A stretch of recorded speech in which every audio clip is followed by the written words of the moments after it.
Assalamu alaikum. In the previous lecture, we studied the carbohydrate, which is the important biological molecules, and in this lecture, we will be talking about the classification of the carbohydrates in upcoming couple of few minutes. तो carbohydrates का introduction हम कर चुके हैं और इस video में हम क्लासिफिकेशन ऑफ द कार्बोहाइड्रेट्स को जानेंगे. Before moving to the lectures, if you are interested in preparation for the MDCAT academic classes of the biology in 9th, 10th, first year inter, and BSc nursing preparation, DPT, and paramedics, whatever medical exam you want to crack, you can contact us. The numbers are given on the screen and also in the description box as well. So let's start today's lecture. तो bio chemistry का ये portion है हमारे पास bio chemistry का, जो कि हमने biological molecules यानी कि हमारा फर्स्ट ईयर का फर्स्ट चैप्टर है. क्लासिफिकेशन ऑफ कार्बोहाइड्रेट्स में हम देखेंगे कि इसके हमें तीन मेजर क्लासिफिकेशंस मिलती हैं. नंबर वन पे हमें मोनोसेक्राइड्स देखने को मिलते हैं और मोनोसेक्राइड्स की डिटेल भी हम जानेंगे. नंबर टू पे हमें ओलिगोसेक्राइड्स मिलते हैं एंड नंबर थ्री पे जो है वो हमें पॉलीसेक्राइड्स मिलते हैं. ठीक है, polysaccharides.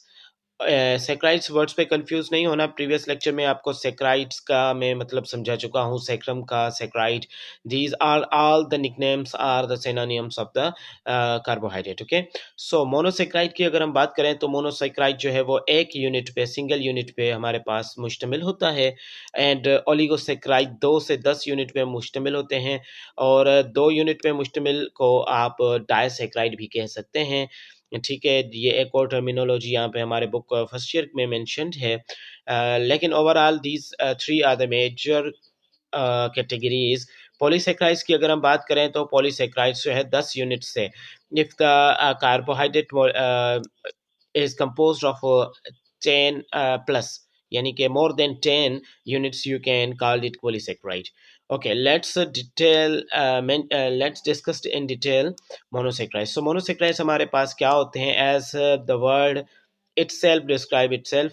So the mono means one, single, and saccharide means sugar. And this word I have the concept of this word I have cleared in the previous lecture. Saccharide means saccharum or the sugar, you can call this one sugar molecule. Monosaccharide का मतलब होगा one sugar molecule. ठीक है, इसका journal formula I have mention कि यहाँ पे आप जो है वो CnH2n और ON, ओवरऑल इनको N, यह भी फॉर्मूला सही लिखा गया है.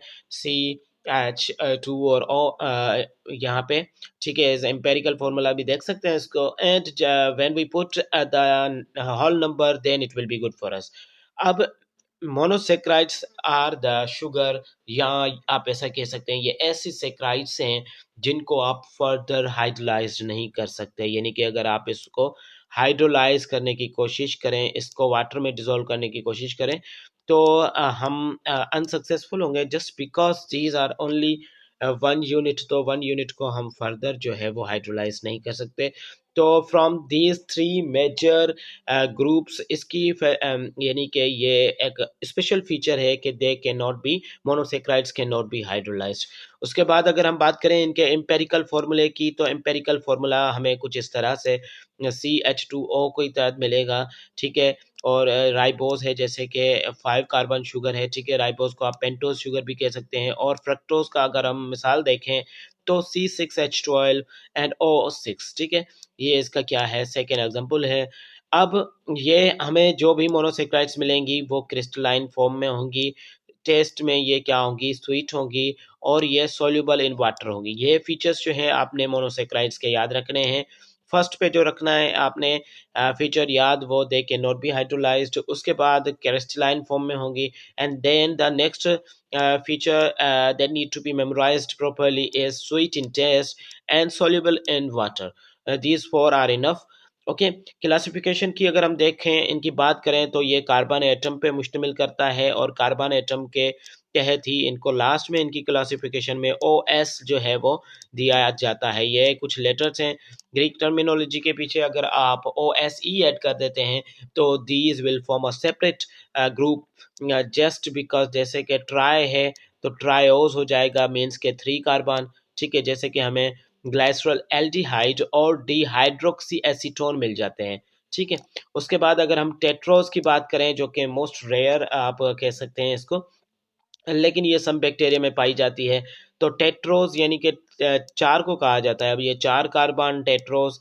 तो उसके बाद पेंटोज शुगर, जिसपे आप यू नो बेटर के हमारा डीएनए और आरएनए पेंटोज शुगर से मिलके बनता है। तो यहाँ पे डीएनए आरएनए भी लिख लेते हैं, न्यूक्लिक एसिड लिखा हुआ है, no need to worry about. तो पेंटोज शुगर में 5 कार्बन शुगर है, ये इसकी मोनो इसकी ही क्लासिफिकेशन है। और उसके बाद हमारे पास हेक्सोज में अगर आ जाते हैं तो हमें ग्लूकोज, फ्रक्टोज, गैलेक्टोज देखने को मिलते हैं, जिनके मॉलिक्यूलर फार्मूलाज यहाँ पे आपको डायग्राम में लास्टमन दिखाई दे रहे होंगे। ठीक है, कहाँ पे मिलते हैं ये? ग्लूकोज हमें मिलता है राइप फ्रूट्स में, ठीक है, हनी में, स्वीट कॉर्न में। एंड फ्रक्टोज जो शुगर फ्रूट शुगर है, ये हमें जो है वो फ्रूट्स में मिलती है। ठीक है। तो आई होप के आज का ये लेक्चर, जिसमें हमने क्लासिफिकेशन ऑफ द कार्बोहाइड्रेट्स को स्टडी किया है एज अ जर्नल, तो this will be good for you. And I hope के आपके कॉन्सेप्ट जो हैं वो थ्रू दिस लेक्चर या by the study of the first year book clear हो चुके होंगे। मिलते हैं नेक्स्ट लेक्चर में। अल्लाह हाफिज़।